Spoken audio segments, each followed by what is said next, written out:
नमस्कार दोस्तों, आपका स्वागत है यूपीएससी गाइड के इस महत्वपूर्ण करंट अफेयर्स विश्लेषण में। हाल ही कुछ दिनों में आपने एक नाम बहुत सुना होगा, लॉरेंस बिश्नोई। उसका नाम रॉ से जोड़ा जा रहा था। तो चले आज हम भारत की प्रमुख agency raw research and analysis wing की कार्यप्रणाली और इसके लॉरेंस बिश्नोई केस से संबंध पर चर्चा करेंगे, जो वर्तमान में भारत की सुरक्षा और आपराधिक मामलों में एक महत्वपूर्ण मुद्दा है। What is raw? Raw Bharat की प्रमुख खुफिया एजेंसी है, जो विशेष रूप से राष्ट्रीय सुरक्षा और विदेशी मामलों से संबंधित खुफिया जानकारी एकत्र करने की जिम्मेदारी निभाती है। रॉ की स्थापना 1968 में चीन युद्ध 1962 के बाद खुफिया विफलताओं के कारण हुई थी। यह प्रधानमंत्री कार्यालय पीएमओ के तहत कार्य करता है और अन्य सुरक्षा एजेंसियों जैसे इंटेलिजेंस ब्यूरो आईबी के साथ मिलकर भारत की सुरक्षा सुनिश्चित करता है। रॉ के प्रमुख कार्य एक खुफिया जानकारी, रॉ बाहरी खुफिया जानकारी इकट्ठा करता है, खासकर रक्षा, कूटनीति और आतंकवाद से संबंधित जानकारी जो भारत की संप्रभुता के लिए खतरा हो सकती है। 2. Counter intelligence.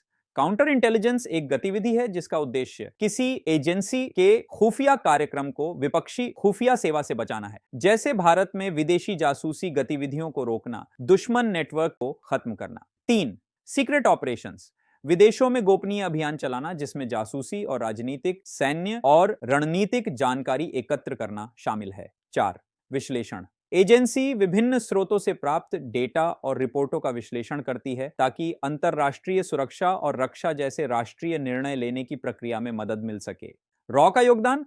रॉ की सबसे महत्वपूर्ण भूमिका आतंकवाद विरोधी अभियान में है। रॉ की खुफिया जानकारी विदेशी देशों से आने वाले संभावित खतरों का पता लगाने, सीमा पार से संचालित हो रहे देशहित विरोधी संगठनों के बारे में और उन्हें विफल करने में मदद करती है। रॉ अंतरराष्ट्रीय अपराधों और आतंकवाद से लड़ने के लिए अंतरराष्ट्रीय खुफिया एजेंसियों जैसे अमेरिका की सीआईए, इजराइल की मोसाद, रूस की एसवीआर, अफगानिस्तान की एनडीएस, जर्मनी की बीएनडी और MI6 सहित अन्य एजेंसीज के साथ सक्रिय संपर्क में है। यह सीमा पार नशीली दवाओं की तस्करी, हथियारों की तस्करी और आतंकवाद के वित्त पोषण सहित आपराधिक नेटवर्क पर नजर रखने में बड़े पैमाने पर शामिल है। पड़ोसी देशों सहित बाहरी खतरों से भारतीय नागरिकों की सुरक्षा सुनिश्चित करने के लिए रॉ की भूमिका महत्वपूर्ण है। इसके अतिरिक्त रॉ संगठित अपराध सिंडिकेट्स की निगरानी पर काम करता है, जिनमें से कई आतंकवाद से जुड़े होते हैं और उनके नेटवर्क को खत्म करने की कोशिश करता है, और यह इन नेटवर्क्स को नष्ट करने के लिए अन्य सुरक्षा एजेंसियों जैसे एनआईए, बीएसएफ और सीआईडी के साथ समन्वय करता है। Bishnoi gang case.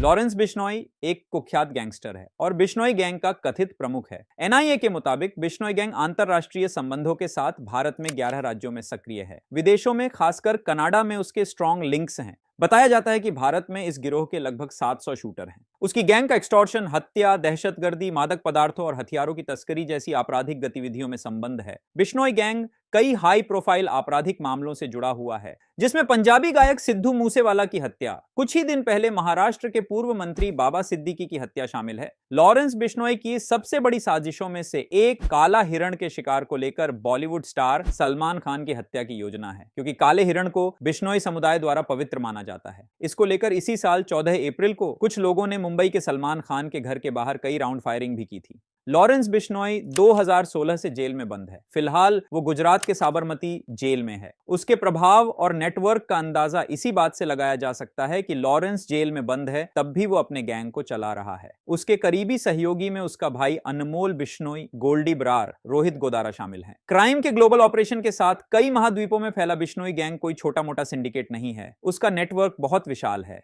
रॉ और लॉरेंस बिश्नोई केस के बीच संबंध।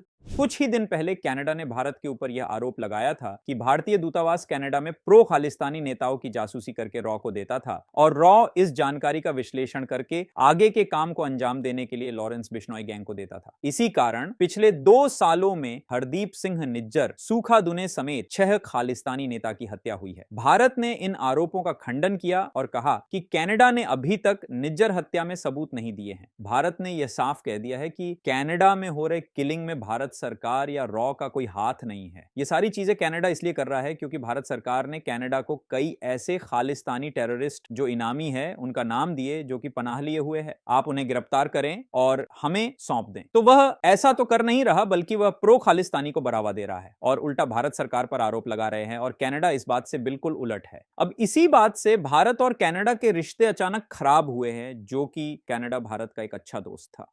अगले साल 2025 को अक्टूबर में कनाडा में इलेक्शन है। कनाडा की आबादी 4.1 करोड़ है और उसमें सिख आबादी 8 लाख है। कनाडा में सिखों का वोट बड़ा माना जाता है, इसलिए वहां की सरकार उनकी सुविधाओं का ध्यान रखती है। सिखों की वहां राजनीति में अच्छी खासी पकड़ भी है, इसलिए सरकार बनाने और बिगाड़ने में सिखों की भूमिका बड़ी मायने रखती है।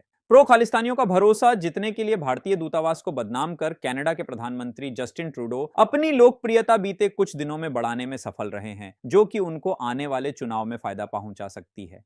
रॉ आतंकवाद उसके नेटवर्क को नष्ट करने में मदद कर रहा है। लॉरेंस बिश्नोई केस में कनाडा में हो रही घटनाओं में भारतीय दूतावास और रॉ का कोई संबंध नहीं है। तो दोस्तों, रॉ के कार्यों और लॉरेंस बिश्नोई जैसे हाई प्रोफाइल मामलों के बीच संबंध को समझना भारत के राष्ट्रीय सुरक्षा को समझने में मदद करता है और यह खुफिया एजेंसीज की महत्वपूर्ण भूमिका को उजागर करता है।